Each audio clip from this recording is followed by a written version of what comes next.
Mais uma vez, uma grande oportunidade da gente aprender mais sobre a palavra de Deus.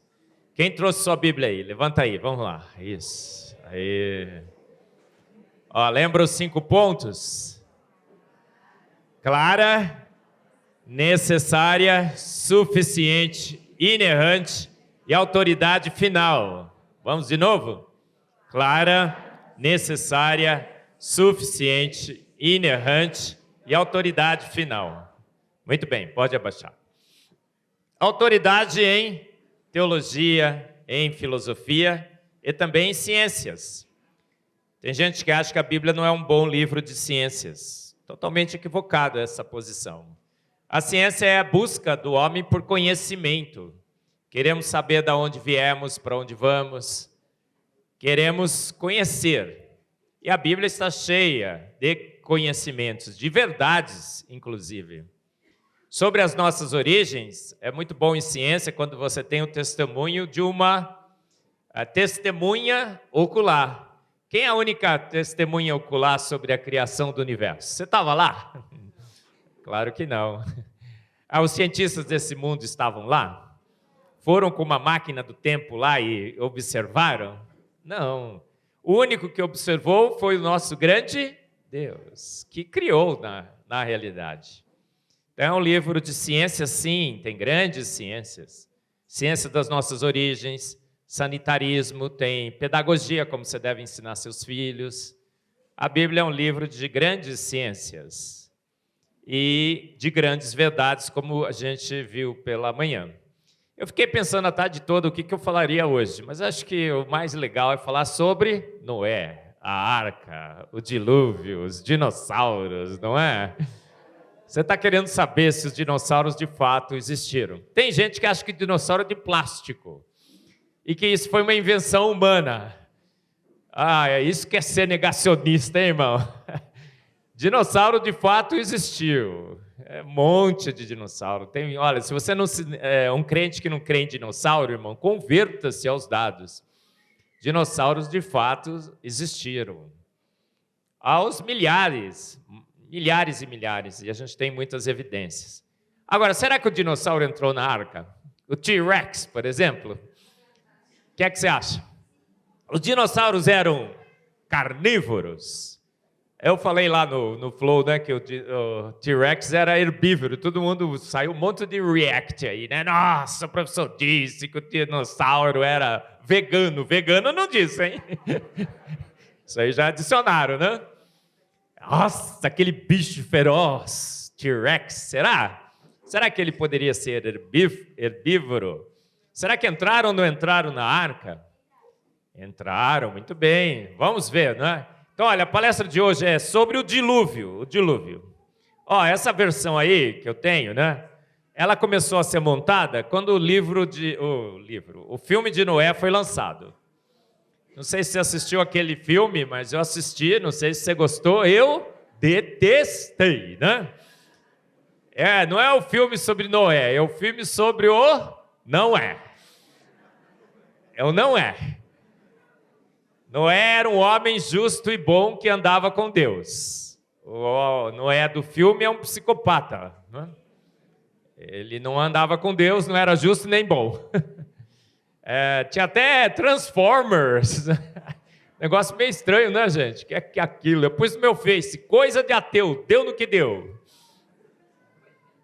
E quando o filme foi lançado, eu fui convidado pela Igreja Presbiteriana Ebenezer, ali em São Paulo, para dar uma palestra sobre Noé. Até aquele ponto, eu nunca tinha falado sobre Noé. Eu falava de coisa muito mais simples. Falava sobre quinesina, ATP sintase, falava sobre a homoqueralidade da vida, essas coisinhas simples, não é? Mas sobre Noé, nunca tinha falado. Noé, para mim, era coisa do Adalto Lourenço. Lourenço, né, que falava sobre Noé. Mas o pessoal me chamou, e aí eu não consigo falar não, né, maluco, beleza aqui. Falei, vou dar uma palestra sobre Noé.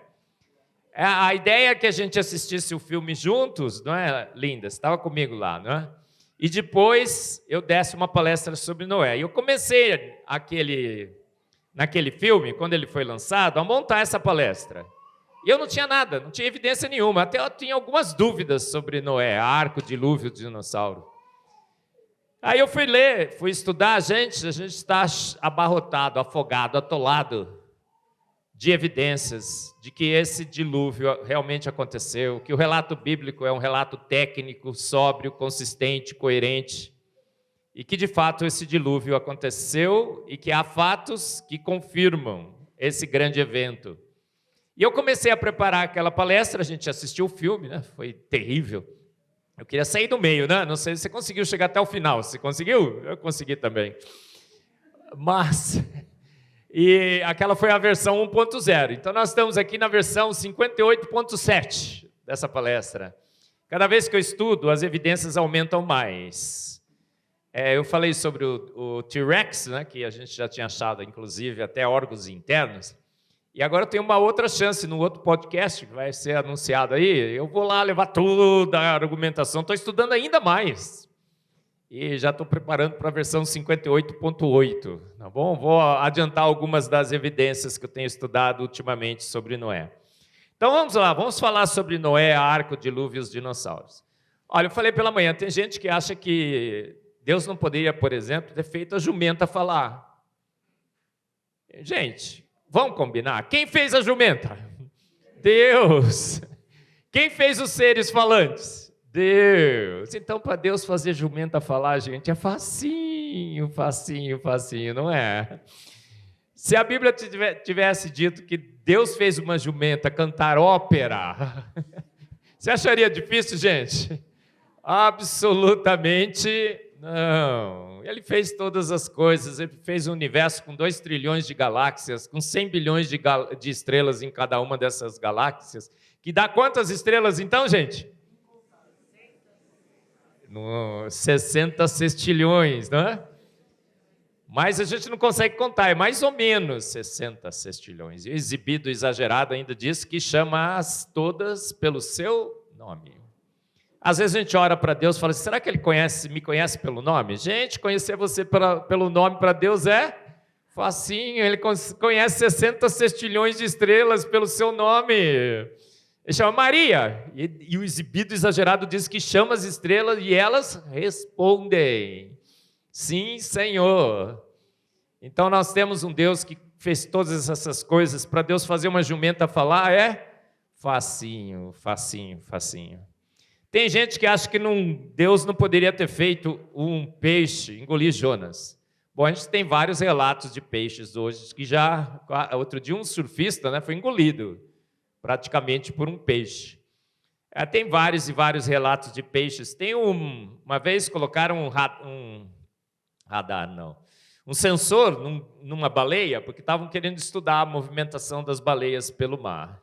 De repente, o que acontece? A temperatura daquele sensor, que estava a uns 8 graus, de repente, sobe para 37. E a profundidade daquela baleia aumenta drasticamente. O que aconteceu? A baleia foi engolida viva por um grande peixe.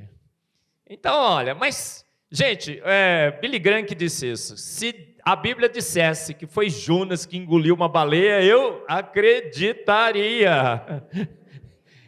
Tem gente que fala assim, nossa, o cara morreria, não conseguiria respirar dentro da baleia. Gente, Deus criou a baleia, Deus criou o interior da baleia, Deus criou seres que respiram, Deus criou o oxigênio.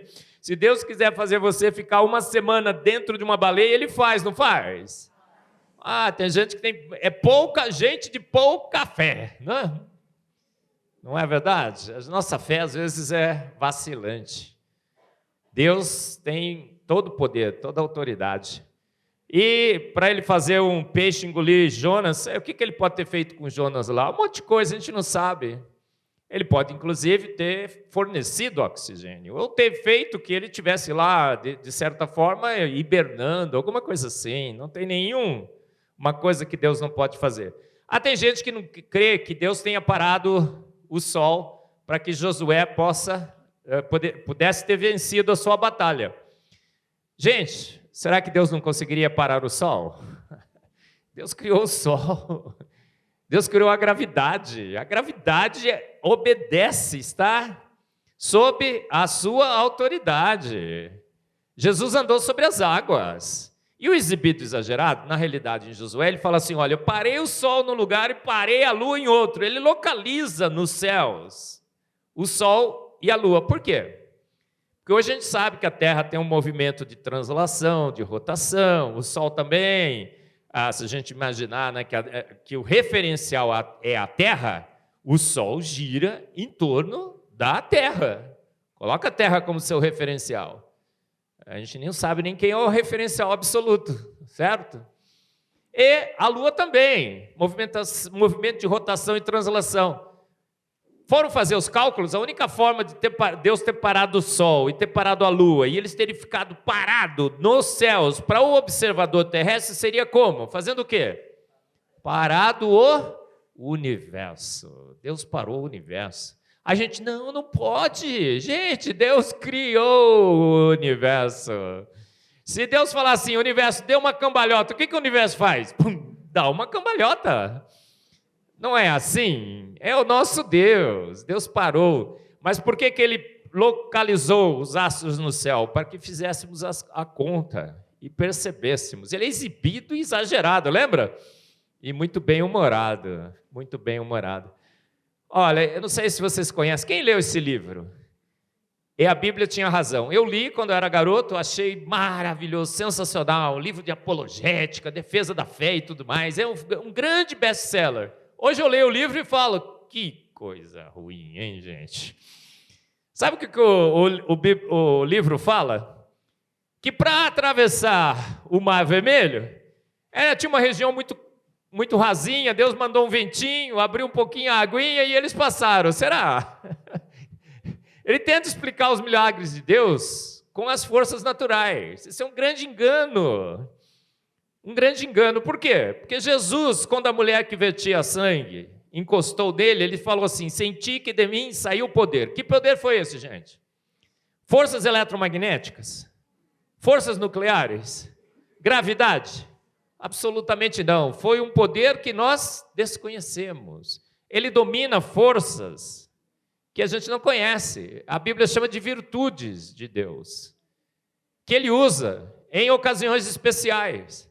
E Ele abriu o Mar Vermelho? Abriu. O que eu acho que Ele foi? Que região que deve ter sido? A mais profunda.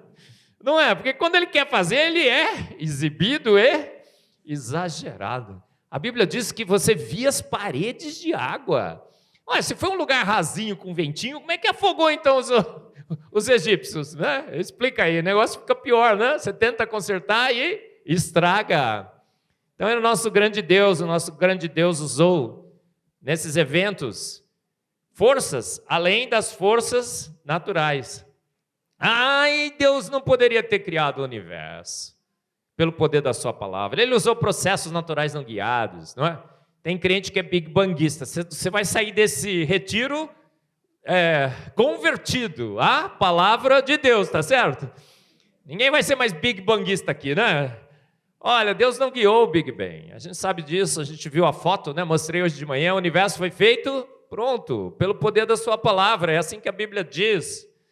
Não, mas professor, mas Deus precisaria de um processo, de um mecanismo. Talvez Ele tenha criado uma nuvem gasosa em expansão e foi ao longo de milhões e milhões de anos estruturando. Deus guiou, Deus calibrou as forças. Tem gente que acha que Deus calibrou as forças. Irmão, se Deus calibrou as forças para que as forças naturais pudessem ter criado o universo, lamento te informar, mas Deus não sabe calibrar forças. Porque as forças não têm poder para criar o universo. A gente sabe disso, que uma nuvem gasosa em expansão deveria continuar em expansão forever and ever, né? Eternamente. Olha, o pessoal diz que as explosões criaram o pó cósmico. O pó cósmico criou rochinhas. E rochinhas colidiram uma com a outra. A energia cinética foi transformada em energia interna. A rochinha fundiu e uma colou com a outra. Gente, esse efeito super bonder cósmico. Conhece isso? E a rochinha foi aumentando, formou uma bola de rocha incandescente que esfriou. Mas aí não tem água, certo? Da onde veio a água? São Júpiter atrai os blocos de gelo do universo que se formaram e atiram e bate certinho na Terra. Santa mira, não, gente? Aí um monte de água, aí forma aquela sopa ácida, escaldante, venenosa que nasce a sua tataravó, aquela ameba primordial que lenta, gradual e sucessivamente vai evoluindo, passa pelo chimpo até que é ser humano, até dar em você, uma ameba evoluída. Já cumprimentou a ameba do seu lado aí, gente? Vamos lá, vamos. Cumprimenta a ameba. Fala, amebinha. Amebão. Amebinha. Você viu aquela lista? Você preenche todas as características. Você pode preencher todas, mas quem excede as características é a linda. Né? Tem muito mais, né, linda? Muito bem, gente. Deus fez pronto, Ele chamou pronto. O exibido exagerado chega em Gênesis. No quarto dia ele diz assim: criei também as estrelas. 60 sextilhões de estrelas, ele falou assim, criei as estrelas, tá bom? É demais, não é? Deus é absolutamente fantástico. E a gente viu, né, essa foto sensacional, o universo foi feito pronto. Deus mandou a foto. E contra fotos, não há argumentos. Muito bem.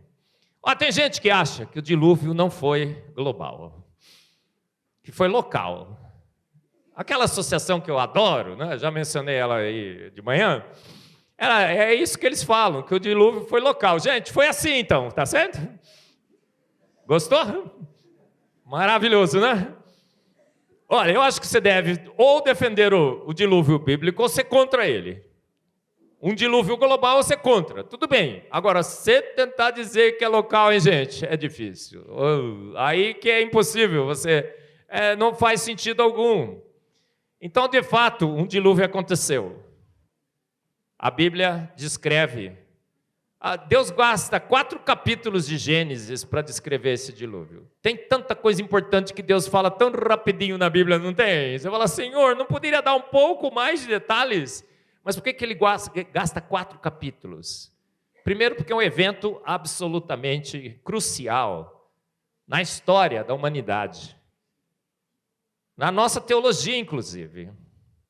Muitos dos nossos pontos de fé são baseados no dilúvio, não é? Jesus é o segundo Adão. As nossas doutrinas, muitas delas, Jesus disse, olha, como foi no tempo de Noé, será na volta de Cristo.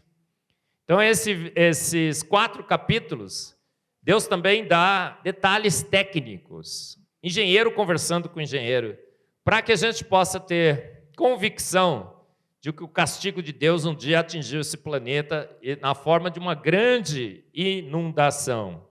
E há muitas evidências para o dilúvio bíblico. Eu poderia falar sobre muitas mesmo. Cada vez que eu estudo, eu encontro mais. Mas a gente vai falar sobre as top 10. As 10 melhores, tá bom? Quantas foram lá? Você escolheu as top 4, né? As melhores 4, né? Top 10, tá bom? As perguntas são essas e a gente vai respondê-las. Como eu vou falar cada uma, não vou precisar ler essa lista inteira, vamos para a primeira. Como todos os animais puderam chegar até a arca? Irmãos, devemos estar sempre prontos a dar razão da nossa fé, da nossa esperança. Se alguém te perguntasse um dia, tá bom, você crê na Bíblia? Creio. Crê no dilúvio? Creio. Mas como é que os animais chegaram na arca? Como será que os cangurus, koalas e ornitorrincos e afins da Austrália chegaram na arca? Como é que você explicaria? Será que e o tatu-bola brasileiro, né? A jabuticaba brasileira, o tatu-bola, como é que ele chegou na arca? Como é que será que todos os animais, como é que você responderia a essa questão? Para os ateus, os animais tiveram que criar asas. E criaram asas fazendo o quê? Tomaram Red Bull.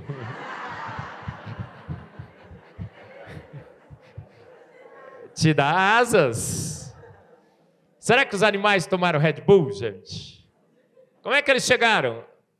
Olha, nós sabemos hoje que, no início, a Terra foi criada com vários continentes, certo? Errado. Tinha um continente só, que é popularmente conhecido como Pangeia.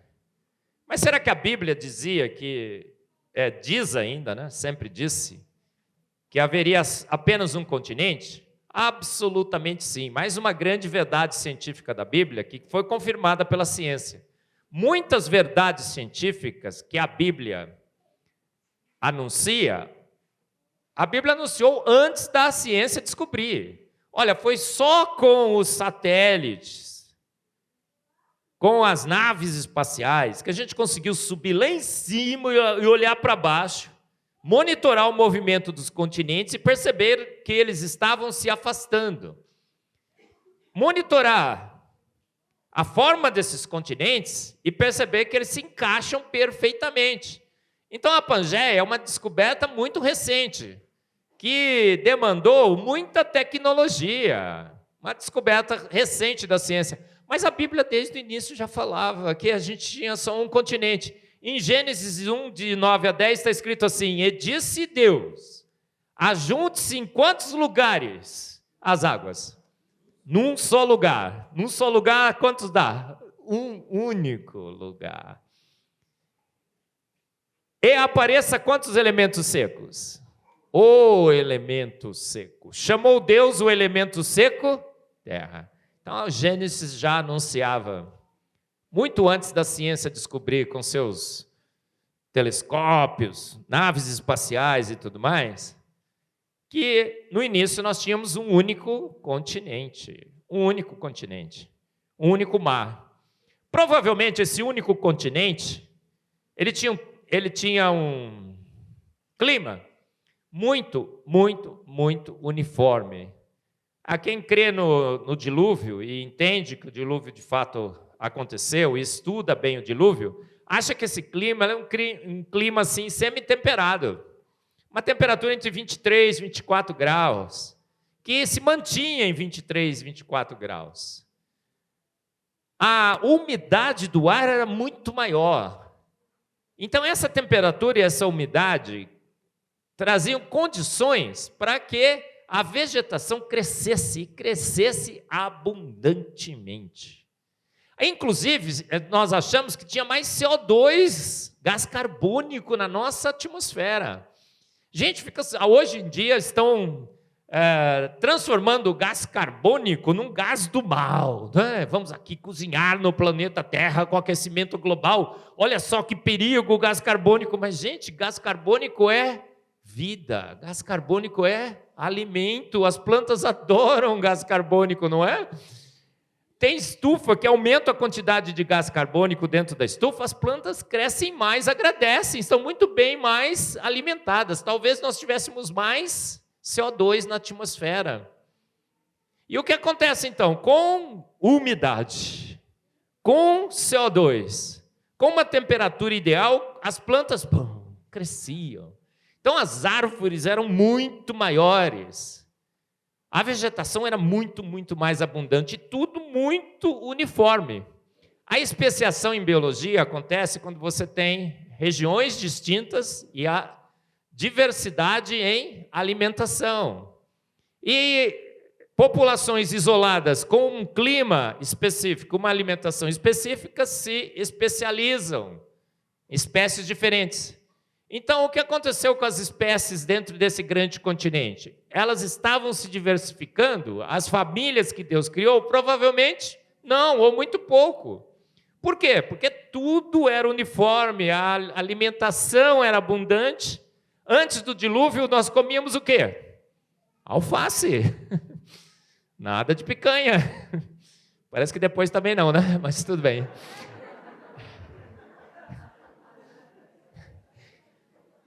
Éramos herbívoros. A Bíblia diz que os animais eram herbívoros também. T-Rex herbívoro? Sim, desculpa te destruir a sua cultura hollywoodiana. Então, como tínhamos apenas um continente, com um clima uniforme, uma alimentação bastante uniforme, o que acontecia? Os animais, para chegar até a arca, o que eles fizeram? Andaram. Quantos quilômetros? Muito pouco. A distância é muito curta. Por quê? Porque a distribuição desses animais nesse grande continente também era uniforme. Nós tínhamos polos, ursos polares e tudo mais? Provavelmente não. Você vai hoje, por exemplo, na Antártica, tem lá restos de florestas soterrados. No Polo Norte e no Polo Sul, a gente vê ali evidências de que antes aquela terra era coberta por vegetação. Então nem os polos provavelmente existiam. Talvez fosse nos extremos desse continente fosse um pouco mais frio, mas não tínhamos essas camadas polares que nós temos hoje. Então um continente absolutamente uniforme, uma distribuição uniforme de animais. Então, se te perguntarem da próxima vez como é que os animais chegaram até a arca, você vai dizer o quê? Andando. Que distância? Pouquinha. Estava tudo distribuído, uniformezinho, pertinho da arquinha, né? Foi andando. Deus deu a ordem, os que estavam mais próximos já chegaram. Muito bem. Olha, está vendo aquelas faixas ali que se propagam entre diferentes continentes? São faixas com fósseis, o mesmo tipo de fóssil. E, por exemplo, tem uma faixa ali, olha, que vai da América do Sul, passa pela África, a verdinha, né? América do Sul, África, Índia, Antártica, Austrália, com o mesmo tipo de fóssil. O que isso significa? Que, de fato, esses continentes estavam unidos. E que toda essa sedimentação e camadas sedimentares com fósseis foram depositados sobre esse grande continente, enquanto ainda estava unido. E essa separação ocorreu depois da deposição das camadas sedimentares. Então, o registro fóssil foi formado sobre esse continente. Quem acredita no dilúvio acha assim, olha como é que é o cenário. O grande continente existia. Quando Deus decide destruir a terra com o dilúvio, o que ele faz? Ele faz alguma coisa com o planeta Terra que esse grande continente perde a sua estabilidade. Ninguém sabe o que foi. Por quê? Porque, infelizmente, isso não foi registrado em vídeo. Em selfie. Eu brinco, né? Noé perdeu uma grande chance. Porque ao entrar na arca, ele poderia falar assim, estou entrando na arca, vou fazer uma selfie. Postando no Instagram, né? Mas, o que a gente acha? Olha, uma das possibilidades que eu acho mais prováveis é que Deus mudou um pouquinho o ângulo de inclinação da Terra. A Terra é inclinadinha, né? E aí ela vai orbitando o Sol assim. Aí nós temos primavera, verão, outono e inverno. Magnífico. Mas o ângulo de inclinação da Terra é 23 graus e meio. Talvez Deus tenha mudado um pouquinho esse ângulo. Tric, cric, né? Quer que eu repita o barulhinho, irmão? Cric, né? E aí trincou o grande continente. E esses continentes começaram a se separar. E essa separação foi muito rápida no início, está diminuindo hoje. Agora, durante o ano do dilúvio, a separação começou, mas os continentes ainda estavam muito próximos. E toda a sedimentação ocorreu sobre esse grande continente, que depois os continentes que foram formados se separaram. Uma grande evidência a favor do dilúvio, o registro fóssil.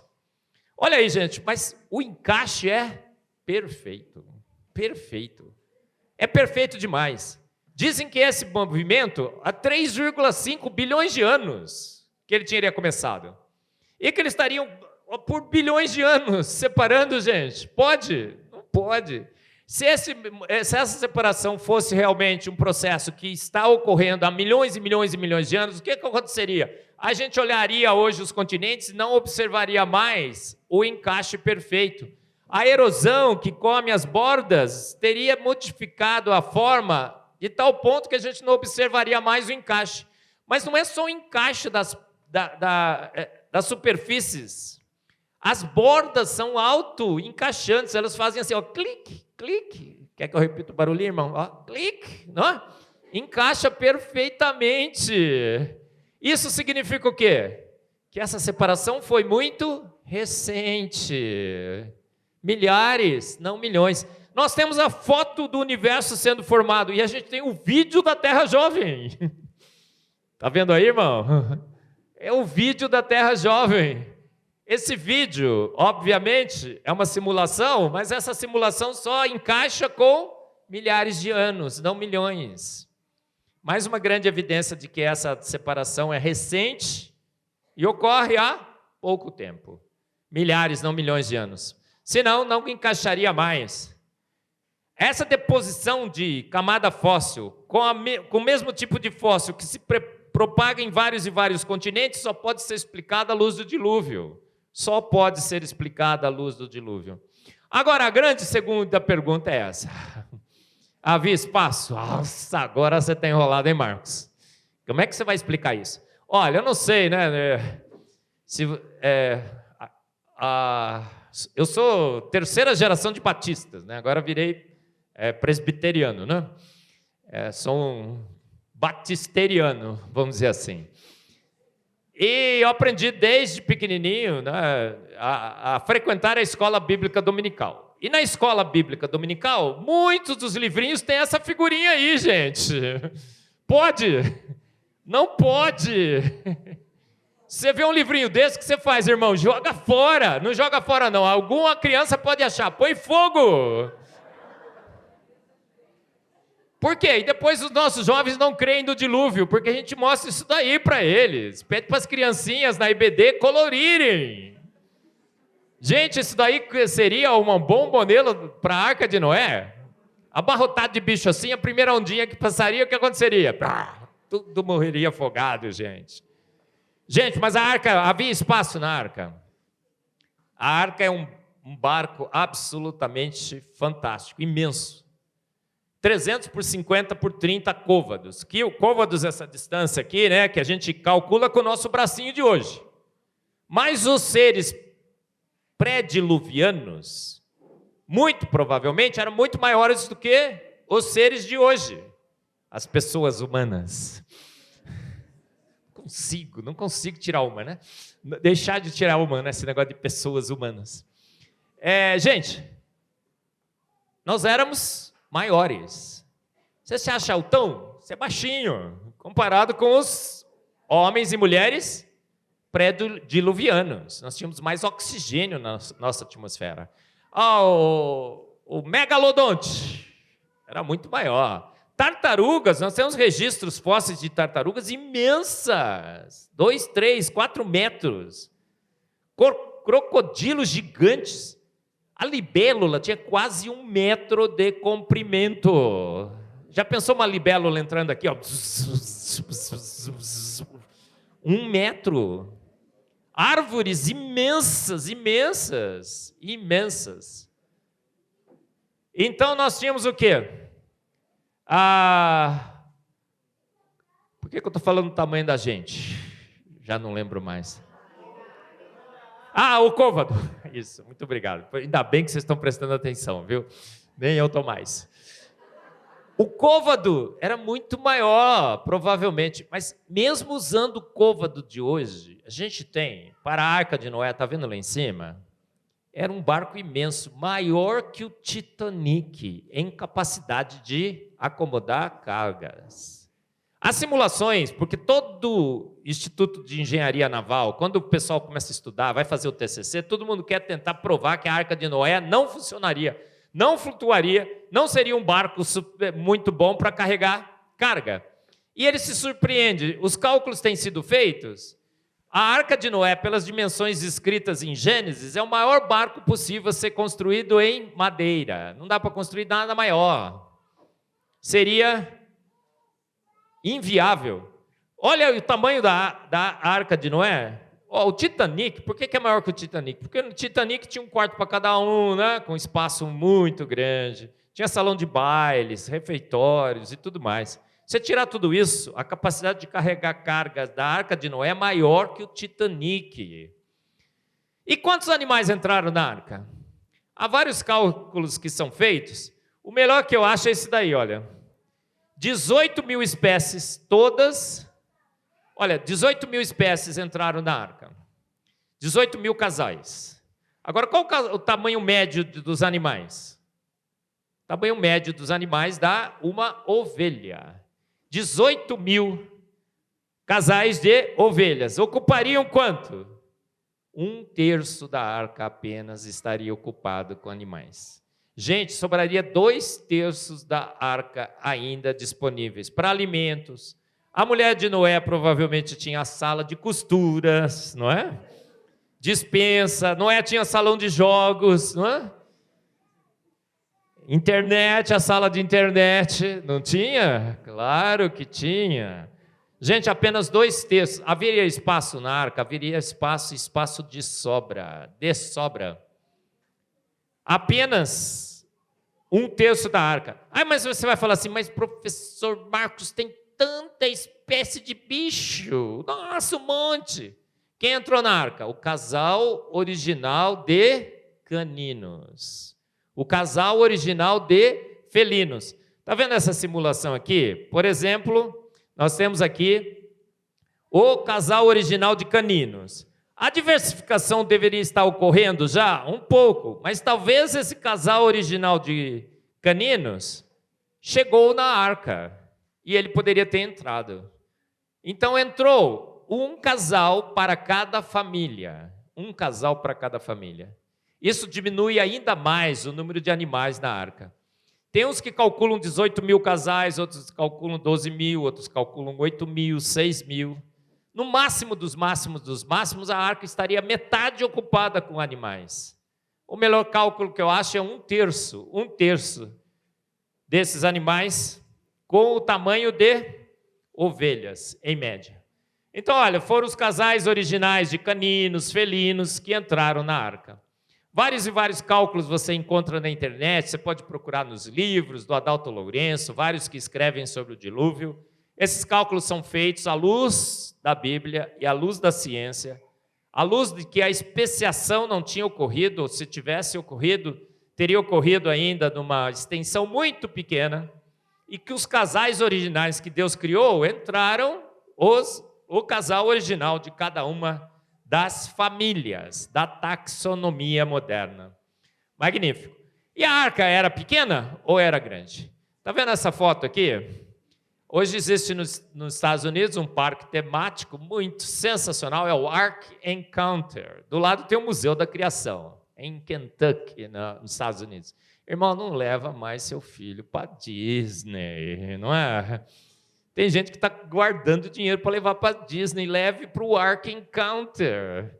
Esse parque temático está construído, magnífico, já está correndo lá nos Estados Unidos. Essa é uma foto da construção, 2016, já está prontinho.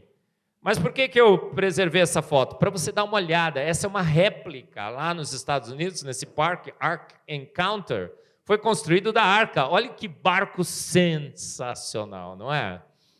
Uma obra de engenheiro. Esse barco foi simulado a partir das dimensões descritas na Bíblia, um livro técnico, uma descrição de engenheiro para engenheiro. Olha lá os andares e tudo mais, sensacional. Tem 3 andares. Eu, antes da pandemia, estava querendo organizar, junto com o Adalto Lourenço, está vendo nós ali, uma excursão para o Ark Encounter. Nós só paramos uma voz ficou até melhor, hein? A gente só parou essa ideia por enquanto, tá on hold, porque as passagens estão caras demais, né? Ficou muito caro e tudo. A gente está esperando melhorar um pouco a situação, mas queremos fazer um passeio aqui, olha, visite o Ark Encounter com Adalto Lourenço e eu. Vai ser sensacional, não? Você está querendo ir também, né? Eu nunca estive lá, mas disseram que é um parque sensacional. Olha o tamanho da arca. Olha aí do lado, incrível, não é? Olha a despensa da mulher de Noé. Não falei que tinha, gente? Olha aí, tem a foto, tá? Contra fotos, não há argumentos. Olha os animais todos lá dentro.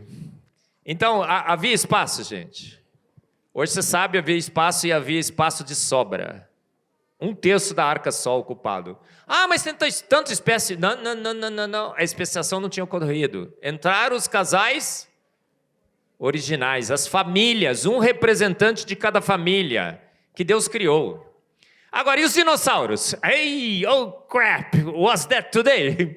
Esqueceram de colocar na agenda do Google, gente. Perderam o dia. Não foi? Será que aconteceu isso? Tem gente que acha que o dinossauro foi extinto no dilúvio. Será? Ah, maravilha. Acho que eu gostei mais dessa voz aqui, tá mais muscular. Não é linda aquela característica que todas procuram? E aconteceu o quê, gente? Pior que eu nasci em Campinas, né, gente? Mas macho pra caramba, viu? Olha no espelho assim, que coisa horrorosa. Gente, será que os dinossauros entraram na arca? Aí você fala assim, nossa, o T-Rex não é? O Sacani, né, depois do Flow, ele fez um programinha lá, bota o T-Rex na arca. É mais ou menos isso aí, ó. T-Rex cabia na arca, gente? O que é que você acha? Sim, muito bem. Gente, quantas espécies de dinossauros são conhecidas? Mais de 600, 700. Por quê? Porque biólogo é assim, ó. O bicho tosse. Duas espécies diferentes. Não é? Gênero também. Mas famílias de dinossauros, que representam o limite da diversificação, falei para vocês, né, já sobre a involução de Darwin, aquele livro fantástico do Michael Behe. Famílias de dinossauros conhecidas, aproximadamente 58. Os dinossauros eram imensos? Alguns sim, mas a maioria não. Tinha dinossauro do tamanho de galinha, pititiquinho, gente. Você viu o bichinho e pá, sai daí, sem vergonha. Desculpa de destruir a sua adoração hollywoodiana por dinossauros, viu? Mas tinha umas pestinhas, gente, umas praguinhas. Pititico, olha lá, tá vendo? 58 tipos básicos de dinossauros. Aumenta, tem gente que fala 60, porque a gente não sabe, né? Porque é tudo baseado em inferências de registro fóssil. Mas pouquíssimas famílias, tipos básicos de dinossauros. Agora, e o T-Rex?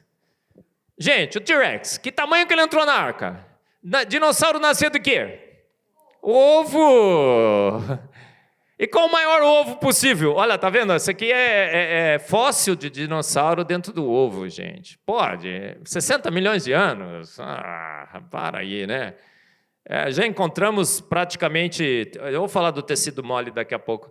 Mas qual é o maior ovo possível de ser construído? Eu brinco, né? Aquele da Copenhague na Páscoa, né? Você viu? Você vai lá, quanto custa? R$5.500. Você fala, nossa!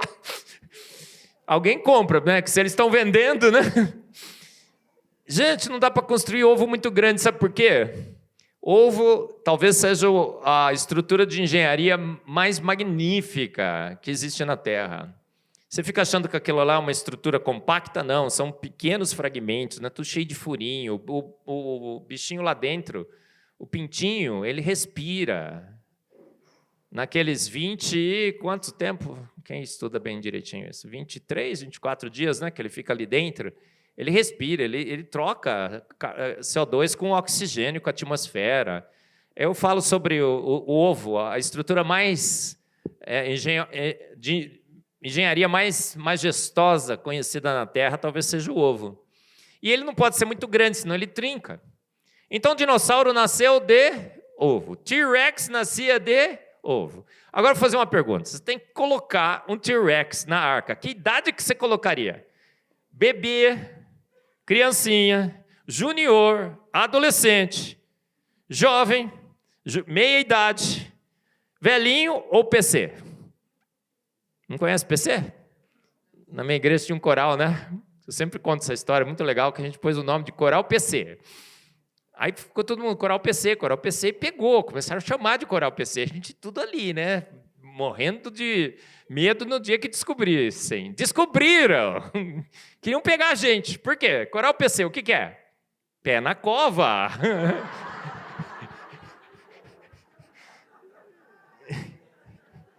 Pior que era, né? Olha lá vai cantar o coral PC, né? Gente, que idade você colocaria os... Idade dos 6 assim, ó, fervor reprodutivo. Não é? Precisa controlar, né? Juventude, adolescência. Um T-Rex adolescente, gente, mais ou menos assim. Dinossauro é réptil. Réptil cresce a vida inteira. Que nem nós, a gente cresce para cima, depois cresce para o lado. Nunca para de crescer, né? Mas ele cresce a vida inteira. Então, o T-Rex que entrou na arca, provavelmente é um casalzinho, olha, o macho e a fêmea. Olha, umas simulações que são feitas, mais ou menos assim, ó. Só eu que fiz essa simulação, tá vendo? Aqui é a arca de Noé, os casaizinhos de dinossauros, e eles caberiam aonde? Eu brinco, você chegaria na arca e falaria assim, queria visitar os dinossauros. Aí o responsável pelo diretório, né, central, entraria lá, dinossauro sim, segundo andar, setor B, sala 57. Né? Simples assim. Olha lá. Ó, 58 casais de dinossauros, jovens, entre a juventude e a adolescência, mais ou menos ali, ó, 16, 17, 18 anos, proporcional ao humano. E muitos deles, tamanho de galinha, ainda mais jovem ainda. Caberiam tranquilamente na arca. Entraram na arca. Olha, isso aqui é uma simulação lá no Ark Encounter por um dos maiores, aqueles pescoçudos, né? Deve ser um braquiossauro. Se eu errei, você me corrige. Oi? Broncossauro, né? Isso mesmo, Niquinho. Molecada sabe todos os nomes desses bichos, né? Agora, como é que eu sei que eles entraram na arca? Não sei se vocês têm acompanhado, mas isso tem sido absolutamente sensacional. Mais uma grande descoberta da ciência que confirma uma grande verdade da Bíblia. Deus se cansou da ladainha. E ele falou assim, ó, vai descobrir ter sido mole em dinossauro. A história é mais ou menos assim. Mary Schweitzer é uma paleontóloga americana. Já tinham achado antes, mas não tinham feito tanta propaganda. A propaganda ocorreu com ela. Mary Schweitzer, ela foi procurar... Elas foram pegar um osso de T-Rex que acharam num despenhadeiro, um fêmur intacto. E não dava para transportar, então foram lá de helicóptero. Esse é o barulho do helicóptero chegando para pegar o osso do T-Rex, certo? Quando foram colocar o osso de T-Rex dentro do helicóptero, o que aconteceu? Não cabia, gente. E o que eles fizeram? Eu digo que sempre, Manuel e Joaquim, transportes aéreos de T-Rex. Cortaram o osso no meio, gente. É quando você vai buscar uma... O pior que é casado com uma portuguesa, hein, gente? Tô ouvindo. Quando você vai buscar uma Ferrari e não cabe no caminhão, o que é que você faz? Corta no meio. Óbvio. Cortaram. Porque o osso de T-Rex você vende para museu, assim, valiosíssimo. Sabe o que aconteceu? O osso cheirava mal. Putrescina e cadaverina é produto final de decomposição de proteínas. O osso tinha colágeno elástico e plástico. Então, todo bom médico, aí, principalmente os cirurgiões, sabe que elástico e plástico, elasticidade e plasticidade de colágeno não se mantém muito tempo fora dos ossos, da vida e tudo mais. Acharam hoje mais de 17 tipos de biomoléculas em dinossauros. Encontraram fragmentos do seu DNA. Estão querendo fazer a desextinção do dinossauro. O Jurassic Park pode se tornar verdadeiro. Para o mamute, parece que daqui a 3, 4 anos eles farão a tentativa de desextinção do mamute. Para o mamute dá certo porque tem a elefanta, né? Elefoa. Tem outro nome técnico, mas no popular. Mas para o dinossauro, o grande problema é que não tem uma fêmea, né? Um bicho muito parecido, ainda vivo hoje. Mas encontraram fragmentos de DNA. Depois que descobriram esse primeiro osso, começaram a cortar tudo quanto é osso. Acharam um monte de osso de dinossauro com material orgânico ainda, nem sequer fossilizado. E aí a gente sabe, todo dona de casa sabe, que se você colocar uma carne de galinha, né? Dinossauro é galinha com peixe, vai? Pensa assim, né? Uma mistura. Quanto tempo demora fora da geladeira? Horas, já está cheirando mal, certo? As mosquinhas já estão sentando e pousando as suas larvas. E o que acontece? Quando encontraram esse osso, sabe qual foi a reação com colágeno e elástico plástico? Primeiro duvidaram, depois se renderam às evidências. E tem um artigo muito interessante que diz assim: sabemos que tecido mole, material orgânico, não resiste muito tempo no meio ambiente. Descobrimos tecido mole e material orgânico em dinossauros. Portanto, temos que reavaliar a nossa posição de que tecido orgânico não resiste muito tempo fora no meio ambiente. Pode, gente? A fé é inabalável nos milhões de anos. A Mary Schwartzer, que descobriu os primeiros tecidos moles, ela é cristã, mas ela é evolucionista teísta. E ela perdeu uma grande chance na vida dela de ter feito uma grande descoberta e ter confirmado uma grande verdade bíblica. Ela disse, não, é milhões de anos. Aí ela fez um experimento no laboratório dela, colocou lá um preservante, acho que foi cobre, e ela disse assim, olha, deixei agora essa proteína na presença de cobre por 2 anos no meu laboratório e preservou. Então, de fato, algum preservante preservou o tecido mole de dinossauros. Mas foram 60 milhões de anos, gente. No laboratório dela durou só 2 anos. A Bíblia diz, maldito o homem que confia no homem. Chesterton disse assim, quem não crê em Deus crê num monte de bobagens. Chesterton, um dos grandes filósofos. Isso foi parafraseado por Luiz Felipe Pondé. Inclusive, Pondé estará no 4º Congresso Brasileiro do Design Inteligente. Ele vai debater comigo lá, tá? Pondé, se prepara, hein?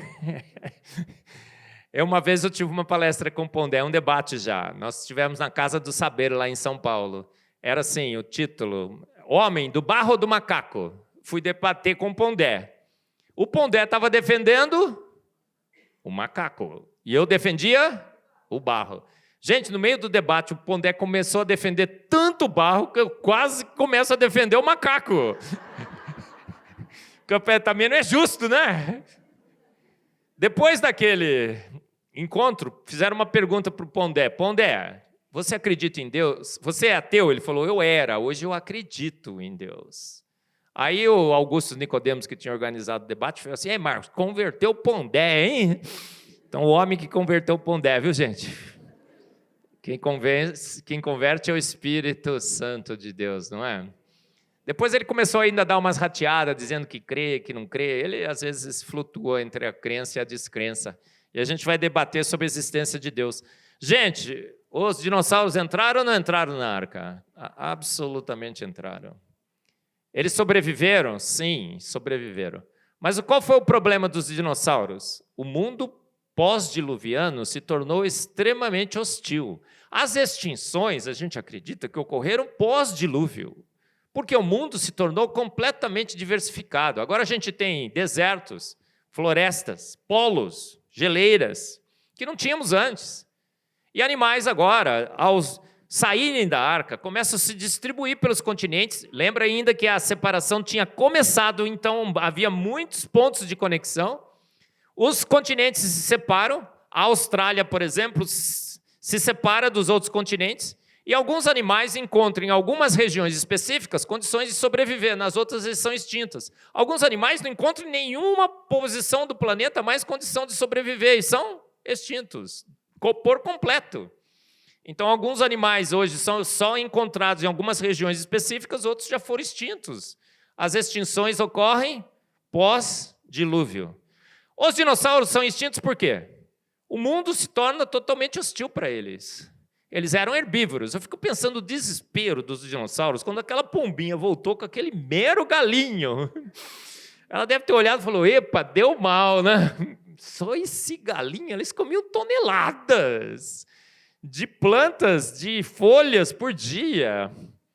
Então, entendeu o que aconteceu com eles, né? Olha, os tecidos moles de dinossauros. Gente, tem vídeo que você pode encontrar na internet. Entra num site, um canal no YouTube, chama Genesis Apologetics. Sensacional. Você fala inglês fluentemente, não fala? Então, você vai entender. Is Genesis History? Answers in Genesis. Todos eles têm vídeos. Tem o Armitage, Dr. Armitage, nos Estados Unidos, criou um instituto para estudar tecido mole em dinossauro, mostrando como que eles foram extintos pós-dilúvio. Se extintos foram. A gente nem tem certeza sobre isso, tá bom? Olha, isso aqui é um pedaço de um osso de dinossauro, aquele branquinho ali é colágeno, elástico e plástico, não está mineralizado. E eu vivo tendo esse sonho, não sei porquê. Eu sonho que o monstro do Lago Ness foi encontrado. E ele é um dinossauro. Será que eles foram extintos? Eu acho que sim, mas não tenho certeza. 1/3 da superfície da Terra nunca foi investigada pelo homem. Temos sumidouros, sabe aqueles buracos internos? Que ninguém nunca entrou. O selacanto disseram que tinha sido extinto há 200 milhões de anos. Foram nadar outro dia nos mares e encontraram o selacanto, bonitão lá. E sem alteração nenhuma, 200 milhões de anos. Aí uma bióloga que sempre critica o design inteligente disse, não, ele mudou sim, ele está bem diferente hoje. Eu falei, sim, ele era verde amarelado, hoje ele é amarelo esverdeado. Entendeu a mudança? Praticamente igual, 200 milhões de anos. Então, se achamos o selacanto há 200 milhões de anos extinto, achar dinossauro há 60 milhões? Facinho, né? Quem sabe? Tem muitas histórias de dinossauros. Olha, o Marco Polo, quando chegou na China, ele coloca lá, tinha carruagens de chineses, carroças de chineses, puxadas por dragões. Dinossauro é um termo moderno. Antes se falava dragões. Puxado por dragões. Olha, tem um bispo que morreu na Itália, você vai lá no túmulo, do lado assim, tem vários animais encravados no túmulo, e é um braquiossauro. Tem figuras de dinossauros em potes na América do Sul, em cavernas, junto com homens. A Bíblia fala de dinossauros? Claro que sim. Jó 40:15, Deus fala, Jó, contempla um dinossauro. Provavelmente o bimote é um braquiossauro. Depois ele fala em Jó 41 sobre o Leviatã, que cuspia fogo. Mas Deus, um bicho que cuspe fogo, isso deve ser mitologia, né, professor? Gente, para Deus fazer um bicho cuspir fogo é facinho. Vaca rota o quê, gente? Metano. O besouro bombardeiro, ele cospe uma mistura de hidroquinona com água oxigenada, praticamente. É o aerosol absolutamente corrosivo. Então, olha, a vaca produz metano para um bicho produzir metano, e Deus colocar lá um sistema para que isso pegue fogo é facinho. Os dragões, tem várias e várias mitos de dragão, mito entre aspas, né, de dragão, em vários povos isolados culturalmente. E todas as descrições são do mesmo bicho, muito parecido. O que eles eram? Provavelmente dinossauros que cuspiam fogo. O que aconteceu com o dinossauro antes? Vida de boa. O planeta recheado de vegetação. E eles eram herbívoros. T-Rex é herbívoro, gente. Você já viu o T-Rex? Gordão, né? Bracinho curtinho. Aqueles dentes assim. Aí você vai falar assim, nossa, professor, dente afiado e serrilhado. Gente, os mesmos dentes afiados e serrilhados de dinossauros nós encontramos hoje em morcegos, por exemplo, que são comedores de frutas. Em muitos primatas, babuínos, por exemplo, tem o mesmo tipo de dentição. Se o urso panda morrer, foi extinto e fossilizado, vão encontrar o urso panda, vão dizer que ele é o quê? carnívoro. E o urso panda come o quê, gente? Bambu. Então, qual é a única evidência que eles têm que o T-Rex é carnívoro? Foi carnívoro? Jurassic Park. Hollywood. Agora eu tenho uma evidência. A Bíblia diz que todos os animais antes do dilúvio eram herbívoros. Eles se tornaram carnívoros depois. Por quê? O dinossauro sai da arca, não tem árvore para comer. O que ele come? O primeiro que aparecer na frente. Eu digo, todo bom vegetariano, quando acabar o alface, vai fazer o quê? Comer picanha. Não é? Bom, acho que vai morrer de fome hoje em dia. É? Não? Ó, aquele acidente que tivemos lá nas Cordilheiras, o filme está passando agora, é sensacional, né? O time de rugby lá do Uruguai, que caiu com o avião lá. O que eles comeram? Gente, né? Não teve jeito? Não teve. Então foi isso que aconteceu com os dinossauros. Eles se tornaram herbívoros, sim. O T-Rex foi herbívoro, se tornaram carnívoros, sim, pós-diluviano. Aí sim, muitos animais. Leão. Tem uma história de um leão muito legal que foi criado só com vegetais. E ele viveu a vida inteira, no final, depois, na fase adulta, davam carne para ele. Por quê? Quando você... Vegetariano tem nojo de carne, não é? Já viu? Tem um amigo meu que outro dia foi comer uma coisinha. O que tem aqui? Ai, não sei o que, e carne. Ele... É o leão. Então, nós temos aí, né, evidências de que realmente eles estavam na arca. Olha, mas, professor, eu não acredito, é plástico. Gente, tem cemitérios de dinossauros pelo mundo. Na América do Norte, na América do Sul, na Argentina, aqui no Nordeste brasileiro, na China. Nos Estados Unidos tem a península dos dinossauros, vários e vários cemitérios com milhares e milhares de ossos. Esse aqui é um dos cemitérios de dinossauros na China. Mas o mais espetacular, você está vendo aí, o que acontece? Se isso realmente fosse um processo lento, gradual e sucessivo, uma fossilização ao longo de milhões e milhões de anos, o bicho morreria aqui, todos os seus ossos estariam agrupados, certo? Mas isso daqui é agrupamento de muitos dinossauros fossilizados? Não, isso aqui é uma canja de galinha, gente. É tudo osso misturado. E milhares e milhares e milhares de ossos. O que isso significa? Eles foram mortos em lama, misturados e sedimentados em lama. Os ossos mais pesados estão embaixo, os ossos mais leves em cima. Uma grande evidência de que eles foram soterrados no dilúvio. Você vai em alguns lugares, por exemplo, nesses cemitérios, lá nos Estados Unidos tem o Hell Creek, em Arkansas, eu acho. Você chega lá, você começa a cavar, você acha o osso.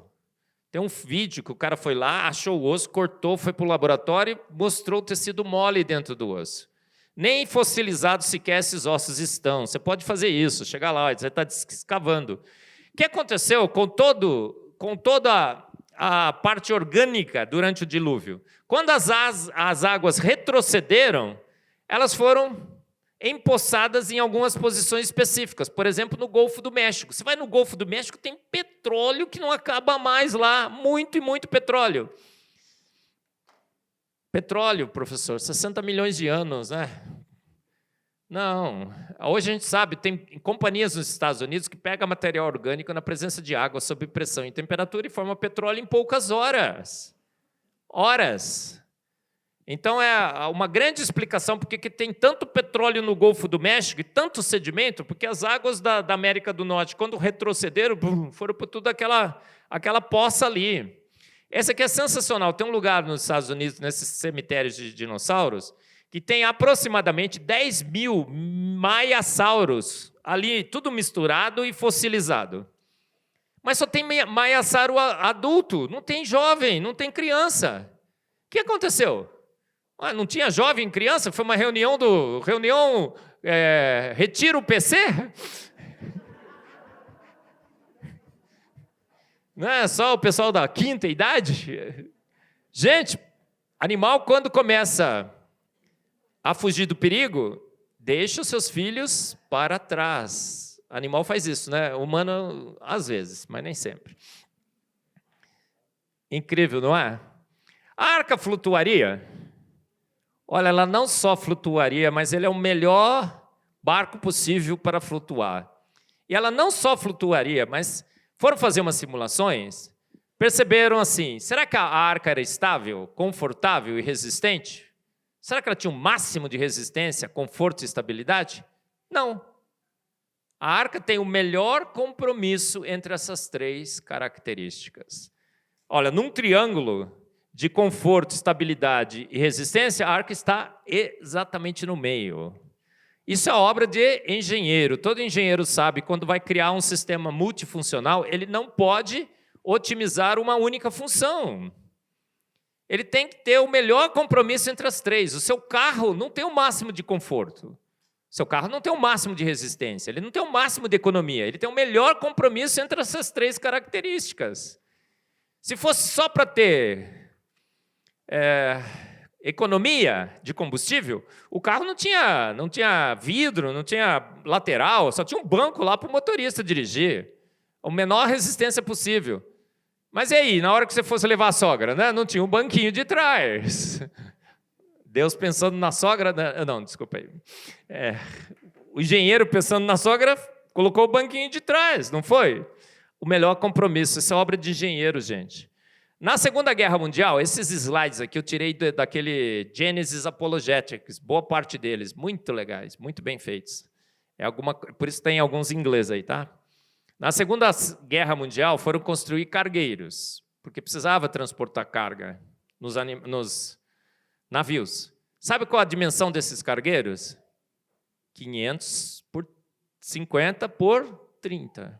300 por 50 por 30. As dimensões da arca de Noé. Plágio, gente. De Deus deveria ter pedido royalties. O texto de Gênesis é um texto técnico, sóbrio, consistente, coerente? Ou será que é alegorias? Absolutamente não. Dá uma olhada em Gênesis 6,16. Faça-lhe um teto, com um vão de 45 centímetros. Ele deu até a distância do vão do 45 centímetros para colocar no teto. E o corpo da arca. Coloque uma porta lateral na arca e faça um andar superior, um médio e um inferior. Gente, isso é papo de engenheiro falando com engenheiro. Por que Deus colocou esses detalhes todos na Bíblia? Para que a gente pudesse entender que isso, de fato, é um relato técnico, sóbrio, consistente, coerente.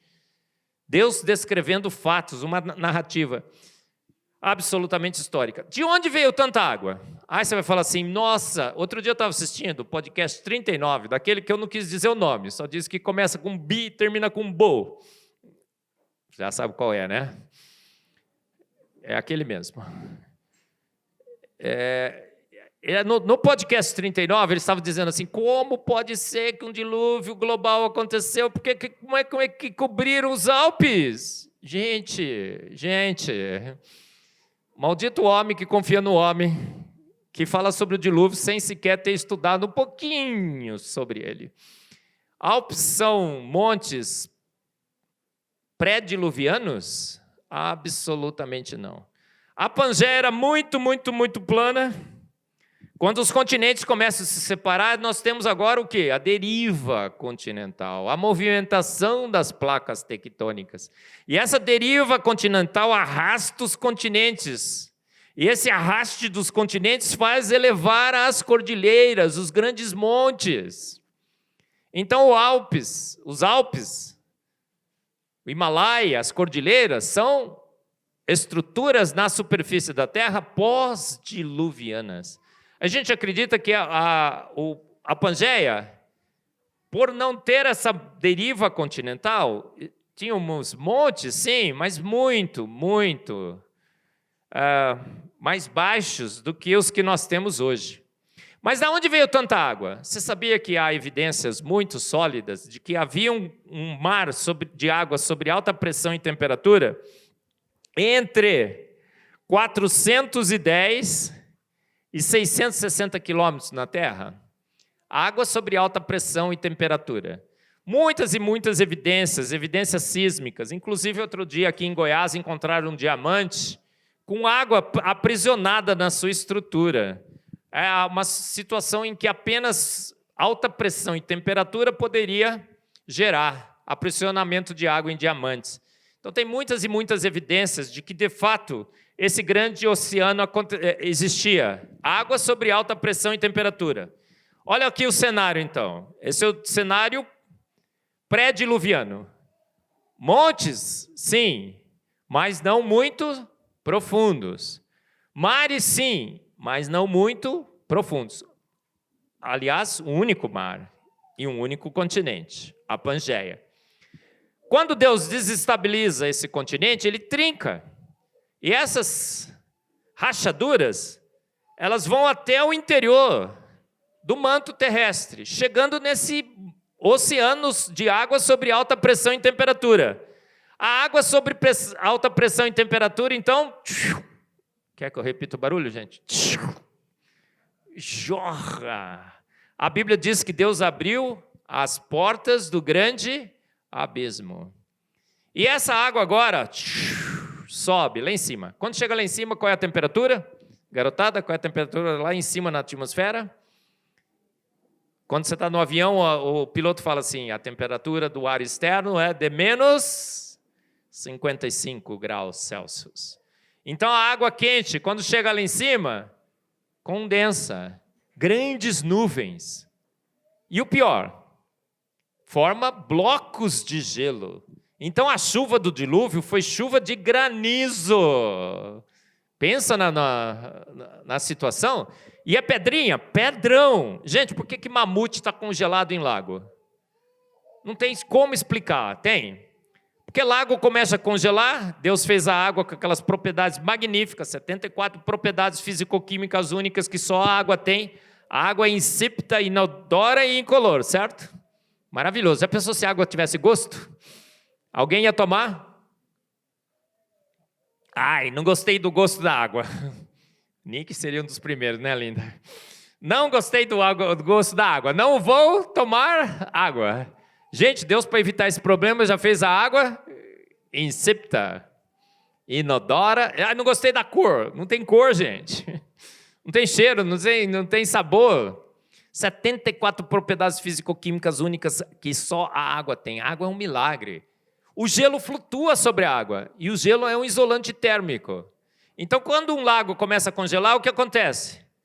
Uma camada de gelo se forma e isola o lago, ele vira uma garrafa térmica. Então, a temperatura pode cair para menos 50, menos 60, menos 70, o peixinho fica lá no inverno numa boa, não é assim? Então, não dá para congelar um lago, a não ser que você enche o lago de blocos de gelo. Por que os mamutes foram congelados em lagos? Porque choveu bloco de gelo e congelou o lago. Só você consegue explicar os mamutes congelados à luz do dilúvio. E encobriu os montes. Aí, para onde foi a água do dilúvio? Para onde foi a água do dilúvio? Quem já foi na praia aqui? Nadou na água? Nadou na água do dilúvio, hein, irmão. Olha, quando os continentes começaram a se separar, entre os continentes se forma um V. E quanto mais os continentes se separam, esse V vai ficando cada vez mais largo e mais profundo. Ao ponto que as águas dos continentes agora começam a jorrar, retroceder para esse V, que hoje separam os continentes. As fossas submarinas hoje foram formadas, algumas a 11 mil metros de profundidade.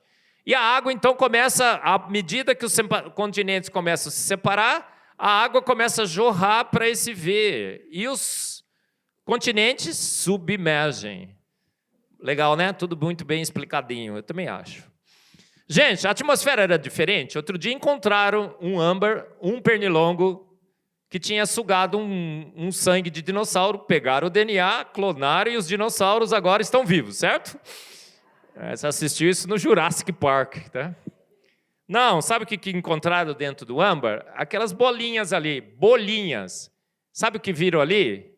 Ar. Foram medir com espectrometria de massas, que é a área que eu trabalho, descobriram que aquelas bolinhas de ar tinham 50% mais oxigênio do que tem hoje. Gente, o ar da Terra tinha muito mais oxigênio. Sabe aquelas câmeras hiperbáricas que você entra lá, coloca mais oxigênio, aumenta a pressão? Aquilo lá cura tudo. Mal olhado, unha encravada, não é? Depressão, não é? Gente, tinha mais oxigênio. Você ia jogar bola, você não jogava 2, 3 horas só como eu jogo. Você jogava 5, 6. Entendeu? 3 horas que eu jogo. Você acreditou, né? Gente, a gente tinha mais disposição, tinha mais oxigênio na atmosfera. Não é? Respira aí, gente. Faz assim, ó. Esse ar é sensacional, não é? Mas tinha mais oxigênio. Talvez tinha mais CO2. Olha, estão dizendo que o planeta vai aquecer, né, irmãos? Que você vai morrer cozinhado aqui. Isso o que é? Narrativa. Estão querendo vender taxa de carbono para você. Deus já disse como a terra vai ser destruída por fogo. Em 2 Pedro 3,10, os elementos ardendo se desfarão. Outro dia, né, teve posso contar o pum da vaca, né? Um vídeo infame que corre por aí do tal do pum da vaca. Já viram aquele vídeo? Que coisa horrorosa, gente. Só falácias atrás de falácias. Primeiro que a vaca não solta pum. Vamos concordar? A vaca arrota metano. Agora, o que acontece com metano? Metano tem... Você já viu aqueles esqueminhas assim? O calor bate na terra, reflete no CO2, o CO2, pum, reflete para a terra de novo. Que CO2 esperto, funciona como espelho, e ele consegue focalizar para a terra. Gente, eu nunca entendi aquela porcaria, até que eu fiz uma entrevista com o professor Ricardo Felício, ele explicou, Marcos, aquilo lá não existe. CO2 absorve, pum, irradia para todos os lados. Olha só, e o metano? O metano aquece. Gente, a quantidade de metano é 0,0000, é um punzinho de nada. Ninguém sabe o que o metano faz. Outra coisa, a vaca come grama. Ela contribui positivamente para o balanço de carbono. Aquilo lá é uma tentativa de tirar a picanha, que o outro já conseguiu muito mais rápido.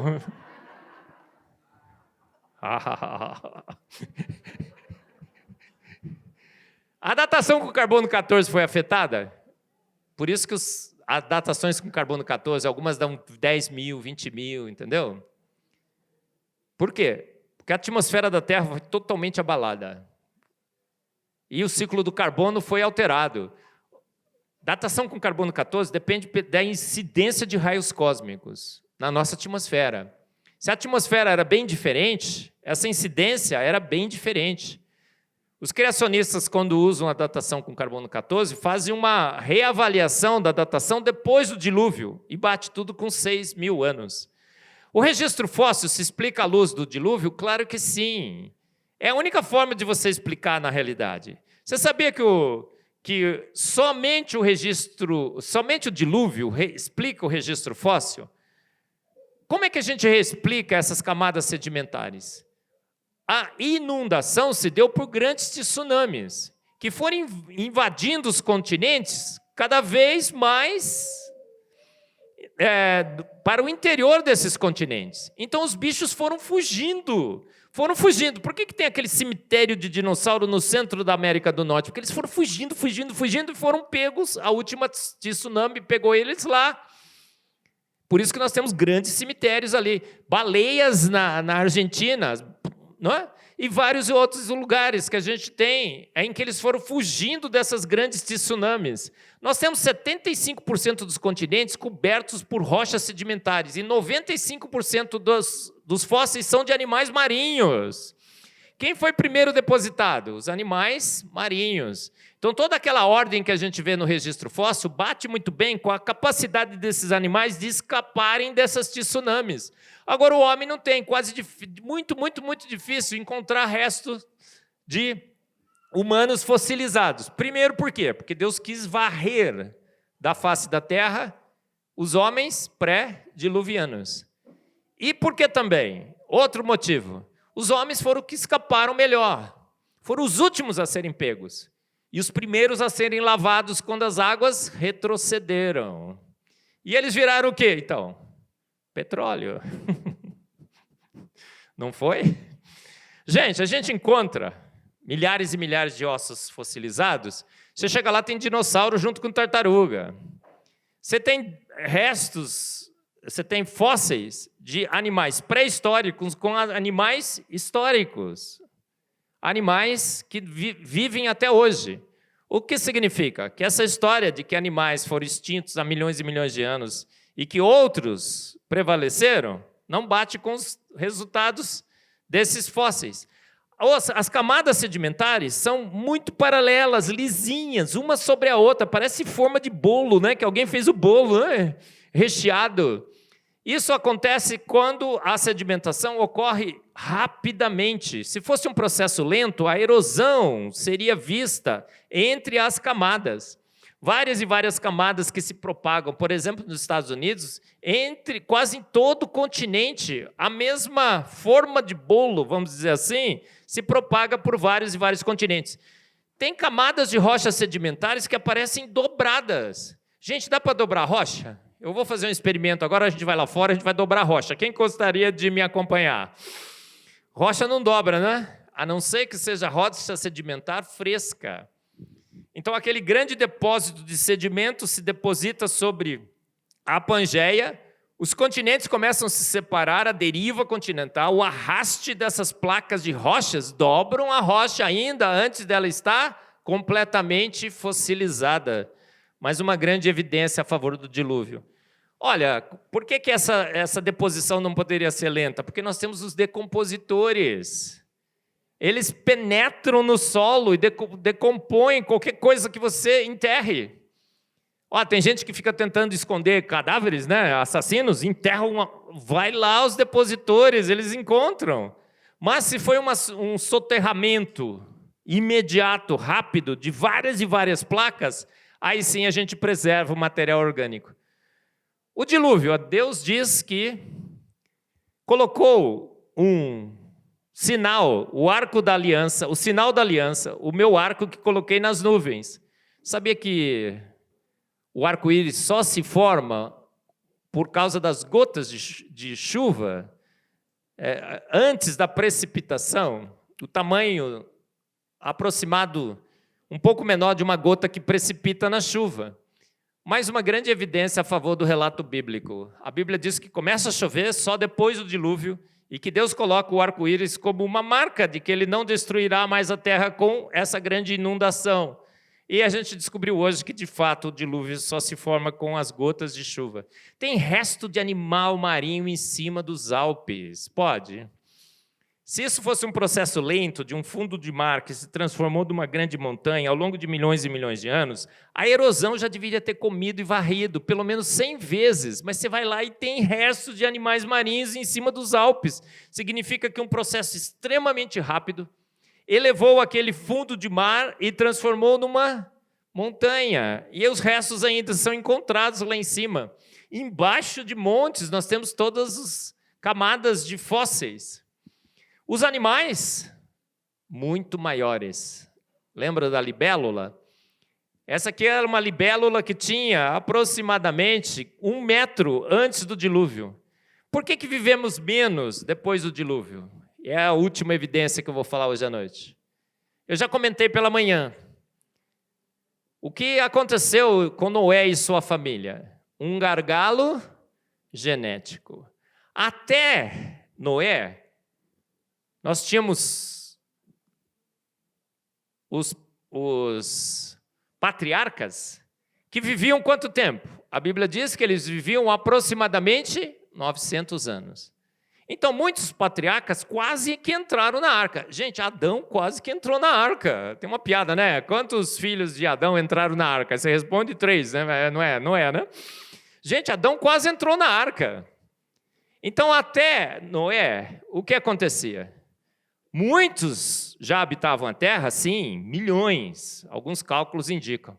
Mas muitos patriarcas chegaram até a arca experimentando o quê? Geração nenhuma, ainda eles tinham pureza genética. Alguns filhos desses patriarcas tinham experimentado apenas uma geração de acúmulo de mutações deletérias. Então Noé e sua família, quando entram na arca, ainda estão vivendo esse período de longevidade de 900 anos. Mas poucas mutações, mas essas mutações deletérias já estavam se acumulando nos seus filhos.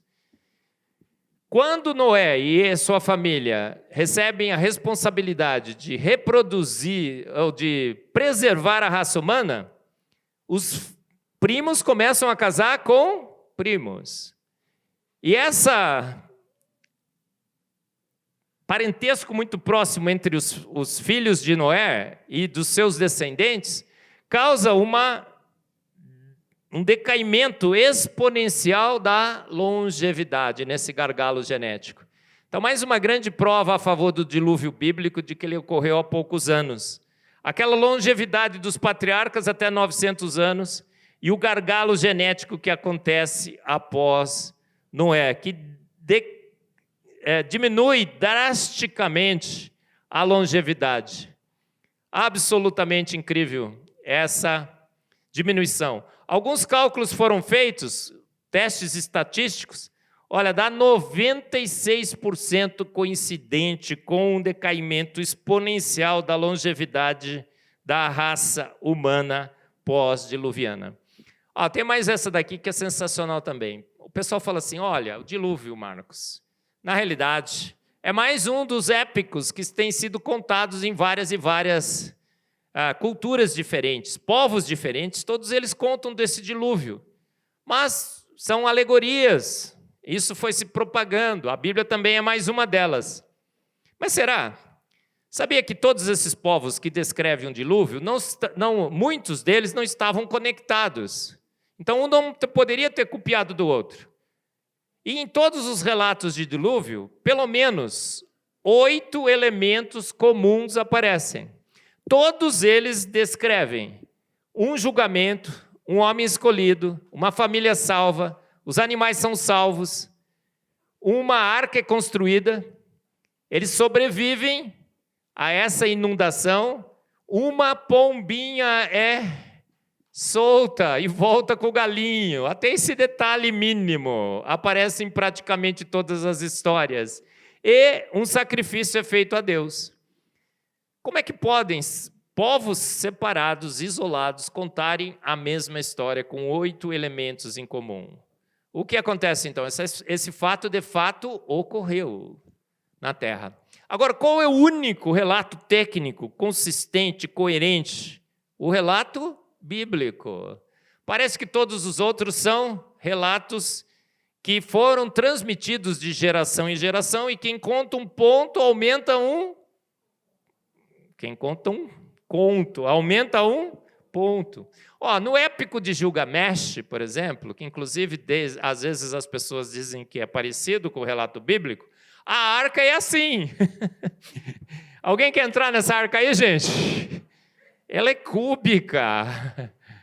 Quem é o único relato técnico, consistente e coerente? É o relato da palavra de Deus. Olha a comparação aqui entre o épico de Gilgamesh e o relato bíblico.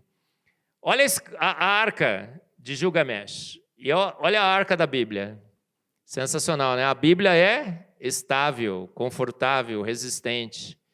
O épico de Gilgamesh, no épico, o dilúvio dura 6 dias. Olha, todo o planeta é inundado e todas as águas retrocedem em 6 dias. A Bíblia dá um período de 371 dias. Um relato consistente e coerente. Fantástico, não é? Jesus confirma o dilúvio? Sim, em Mateus 24, 37 a 39. E como foi nos dias de Noé, assim também será também a vinda do Filho do Homem. Sensacional, não é? Terminei. A Bíblia sempre teve, tem e sempre terá razão. Nós estamos atolados, afogados, abarrotados de evidências de que um grande dilúvio realmente aconteceu. Mais uma grande verdade da Bíblia, confirmada pela ciência. Quer saber um pouco mais? A gente tem os nossos 3 livros, esse aqui já está esgotado, viu, gente? Mas tem ainda 2, se você quiser adquire na nossa editora Coval Press. Eu sou presidente da Sociedade Brasileira do Design Inteligente, www.tdibrasil.com. Feliz já! Não esqueça meu podcast, A Bíblia e a Ciência, um podcast em que um cientista ousa anunciar que é a Bíblia que tem autoridade sobre a ciência, e não o contrário. O podcast Fé e Ciência, Rede 316. O podcast é A Bíblia e a Ciência. E assista ao programa na IPP TV, Fé e Ciência, Muitos programas sensacionais. Esse aqui com o João Paulo, A Fé dos Ateus. Sabia disso? O nosso lema geral: um pouco de ciência te afasta de Deus, muito te aproxima. Um pouco de ciência te faz duvidar que a jumenta falou, que um grande peixe engoliu Jonas, que Deus parou o sol e que um dilúvio aconteceu. Mas as evidências todas, muita ciência, quando você estuda, te aproxima de Deus, da sua palavra, da inerrância da palavra de Deus. E essa é minha família, né? Linda, maravilhosa, que você já conhece. Gente, pega a sua Bíblia de novo aí, ó. Aí, amém, amém. Levanta ela bem alto. Olha, esse livro é majestoso. Mantenha levantado. Pode levantar o celular também, não deveria, né? Mas tudo bem. Ele é majestoso, sagrado, ele contém grandes verdades, grandes verdades. Ele é um guia seguro, claro, vamos lá, gente. Claro, ela é clara, necessária, suficiente, inerrante, autoridade final, a palavra de Deus. Então, a esse Deus, invisível, mas real, eterno, onipotente, onisciente, seja sempre o nosso louvor, a nossa honra a Ele e a sua palavra. A Ele toda a glória, ontem, hoje e sempre, eternamente. Amém. Muito obrigado.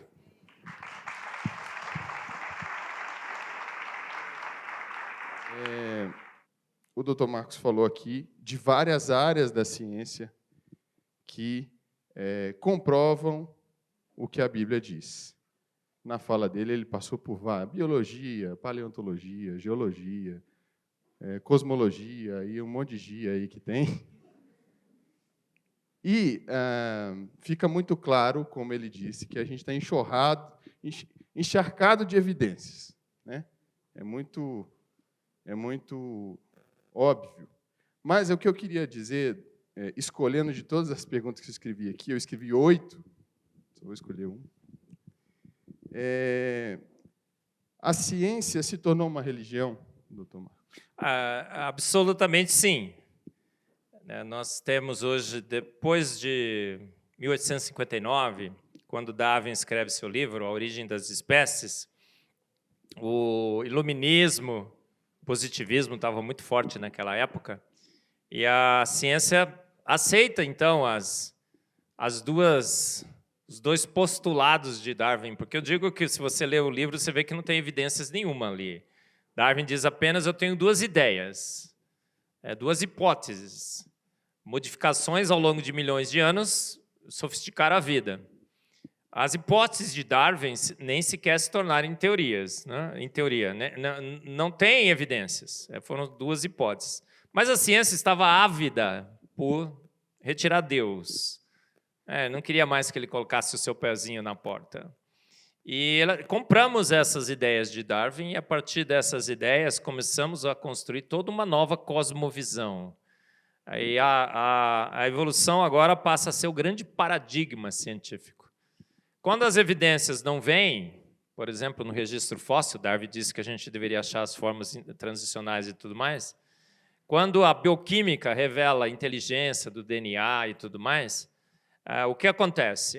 O que era uma hipótese se torna um dogma sagrado. E esse dogma sagrado passa a não ser mais questionado. A crítica não passa a não ser mais tolerada, inclusive. E uma nova religião, o cientificismo, chega na ciência. E aí, agora passamos a acreditar que, por Darwin, vamos explicar tudo. Até a piedade de Madre Teresa de Calcutá, outro dia explicaram que foi uma tentativa que ela teve de obter uma vantagem evolutiva. Até hoje eu fico querendo saber que vantagem foi essa. E aí passamos a anunciar a evolução como mais lei do que a lei da gravidade. Aí eu pus no meu Face outro dia: quando eu jogo pedra para cima, cai na minha cabeça, eu sei. Mas nunca joguei um chimpanzé e caiu um humano, né? Brincadeira, né? Então, virou um dogma, realmente. Hoje a ciência é a catedral do naturalismo, tem Darwin como seu grande... É o bispo, né, vamos dizer assim, o papa, né, do naturalismo. E o darwinismo não pode ser questionado, não pode ser criticado. Inclusive, a ciência, que é a cultura da dúvida, agora tem uma certeza absoluta. Darwin teve a melhor ideia que o homem já teve, e é uma lei que não pode ser mais questionada. O que é isso? É realmente uma religião, a religião do cientificismo, mas Deus deu corda, mas ele está puxando, né? E o design inteligente vem para abalar essa estrutura. Excelente. Bom, eu vou fazer uma agora das que chegaram aqui. De novo, gente, eu sei que tem muitas dúvidas interessantíssimas aqui. Teve dúvida que veio até com pintura, com desenho. Muito legal. Mas eu vou falar de uma que chegou em mais... Essa pergunta foi repetida algumas vezes. Sobre o formato da Terra. Ela é plana ou ela é redonda? Tem umas perguntas que eu sempre fico pedindo para Deus para que ninguém faça. Por exemplo, se Adão tinha umbigo. Não sei, gente. E por que Deus criou pernilongo? Se alguém souber aí, me diga. E se a Terra é redonda ou se ela é plana? Mas, gente, a Terra é bem redondinha. Muito redondinha. E não há a menor chance dela ser plana. O terraplanismo nasceu como um movimento de youtubers, hoje a gente sabe disso, né? Consegue traçar, que precisavam criar uma nova onda, um hype, para monetizar o seu canal, né? E criar essa narrativa da Terra plana. A narrativa foi muito bem construída. Eles devem ter contratado uns físicos bem competentes. E, inclusive, distorcendo vários versículos bíblicos. Fala, vamos pegar os cristãos nessa. E muitos caíram, muitos caíram. Eu, quando li a primeira vez os argumentos da Terra plana, falei, meu Deus, a Terra é plana! Mas aí você vai estudar, você vê que eles não se sustentam, os argumentos não se sustentam, a física é frouxa e a teologia pior ainda. E as evidências hoje são muito fortes. Olha, não sei, se você foi no movimento de Terra plana, não te culpo, muitos foram, milhões. Os vídeos do YouTube, eles ficaram milionários. E os argumentos não são fáceis de refutar, porque a gente não conhece física, inclusive, né? Poucos conhecem física. Não são fáceis de refutar. Mas um pouquinho, né, de tempo, as pessoas começaram a perceber que isso realmente foi uma grande farsa que foram construídas, né? Então, a Terra é bem redondinha, viu, gente? A Bíblia fala em Isaías, né? Deus está sentado sobre o globo da Terra.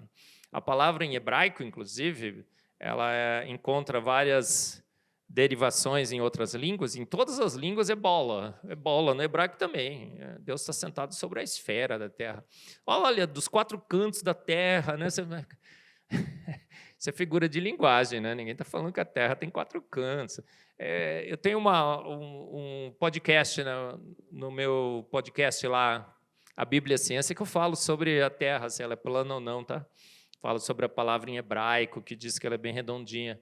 Então, se você é um terraplanista ainda, converta-se, irmão. Eu acho que não é vergonha para ninguém, porque os argumentos foram muito bem montados, tá? Não é vergonha, mas é uma farsa. E eles lucraram muito, muito. Agora estão mudando a narrativa. Tem uma cidade que foi encontrada na Amazônia, viu? É um hype novo. Eles estão à procura de um novo hype. Ótimo. Rogério, cadê você? Venha. Vamos abrir a sessão. O Felipe vai fazer uma também. E é isso. Eu queria pedir para... Como tem vários jovens aqui que fazem homeschooling, eu queria que você comentasse como você teve uma carreira na Unicamp, na universidade pública, agora está no Mackenzie, né? Diante de toda essa... Ficar instigado com a ciência, né? Por outro lado, a gente tem na universidade um ambiente bem complicado, né? Atualmente. E eu queria que você comentasse como você via isso, como estimular o jovem hoje a fazer a universidade. Homeschooling, eu falei, né? Eu traduzi 4 livros para Classical Press, para ciência, biologia, química, física, para o ensino médio. Agora estou escrevendo 4 livros para o Fundamental 1 e 4 para o Fundamental 2. Então, se você estuda, você vai estudar nos meus livros daqui a pouco, tá bom? Está quase... Até o final do ano tem que entregar todos. E, olha, como é que você enfrenta na universidade, né, esse ambiente? Bom, primeiro sabendo que ali você vai entrar numa catedral. É a catedral do naturalismo. Ali Darwin é absoluto. E eles estão esperando você chegar para catequizar você. Não tenha dúvida. Eu fico até em dúvida, às vezes, se os pais deveriam, de fato, deixar os seus filhos entrarem nas universidades, porque eles vão ficar por 5, 6 anos sendo educados por romanos, e você quer que ele saia de lá judeu, né? É uma situação extremamente difícil. 2/3 dos nossos jovens se rendem e se tornam romanos. Às vezes eu fico até, pai, você vai colocar na UNB, eu não sei se você deveria. UNB, o Federal do Rio Grande do Norte, nossa, meu Deus, tem algumas piores, né? Não sei. Agora, se você está preparado, tá bom, olha, ora, dobra o seu joelho, os pais, né? E o jovem, você tem que entrar lá sabendo que você está no território inimigo e vão tentar te convencer. Agora, você tem que estar preparado a defender a sua fé, estar sempre prontos a defender a razão da sua esperança. Então, você tem que saber tudo, tem que estudar tudo? Não, você tem que ter umas cartas na manga. Então, você tem que se preparar. Não tem como, você tem que se preparar para essa grande batalha. Agora, você tem que saber que no mundo tereis aflições, mas tem de bom ânimo. Ele venceu o mundo, você pode vencer também. E você tem que entrar na aula com cabeça baixa, estou defendendo o Deus irracional, você fala, esses caras aqui acham que o urso nadando de boca aberta virou baleia, que Dino virou canário. Então você tem que entrar com cabeça erguida, tem que combater o bom combate, tem que ser firme e forte. A Bíblia tem razão.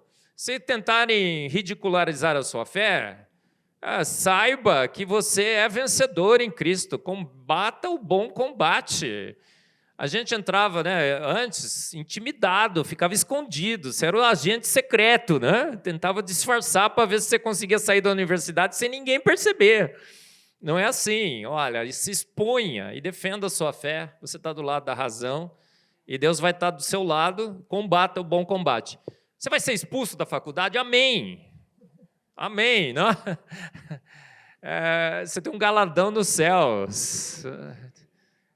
Quanto maior o sofrimento e as lutas, né, maior a recompensa. Se Deus fechar uma porta, Deus abrirá outra, ainda melhor, ainda melhor.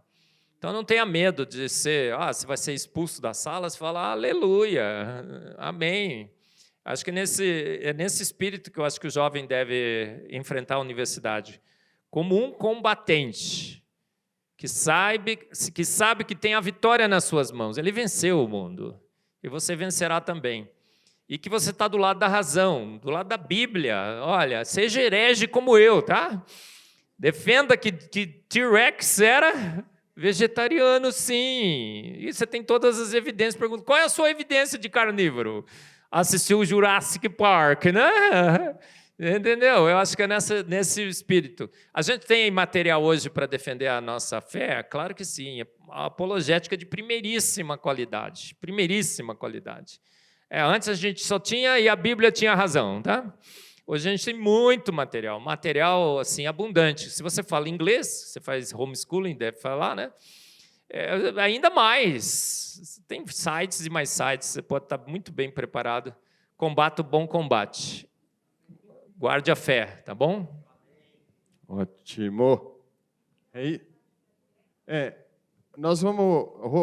A Rô perguntou se tem site para criança. Amanhã dá para a gente colocar todos esses links, esses acessos. Tem muito material para estudar. Eu estou dizendo que eu já naveguei por um monte de coisa. Então, assim, nós vamos colocar à disposição de vocês. Esse material vai ficar disponível também, a gravação. Então, assim, fiquem tranquilos, a gente vai fazer. Eu tenho contato do Dr. Marcos também. Se tiver pergunta que a gente precise conversar, ele manda para a gente, enfim. Nós vamos dispor tudo que a gente encontrar para munir vocês de material, para vocês estudarem. E essa jornada é muito legal, porque você vai conhecendo a razão da fé. No fim, você fica mais convertido que antes. Amém? Vamos agradecer, Jesus? Amém. Senhor Jesus, muito obrigado por esse banquete que tivemos, Senhor. e principalmente porque ficamos aqui juntos contemplando a tua formosura, o teu poder, a tua glória que o Senhor manifestou pela criação. Muito obrigado porque nós podemos olhar para tantas evidências e nos render a Ti e Te reconhecer como Deus e poder ter, Senhor, a nossa mente guardada, o nosso coração no lugar. Muito obrigado, Jesus, porque nós nos rendemos às evidências, porque nós nos rendemos ao Senhor da criação. Muito obrigado por estar presente aqui. Nós queremos abençoar o Dr. Marcos, a sua família, agradecer a Ti, Jesus, e pedir ao Senhor, continua usando ele, protegendo a família dele, guardando eles.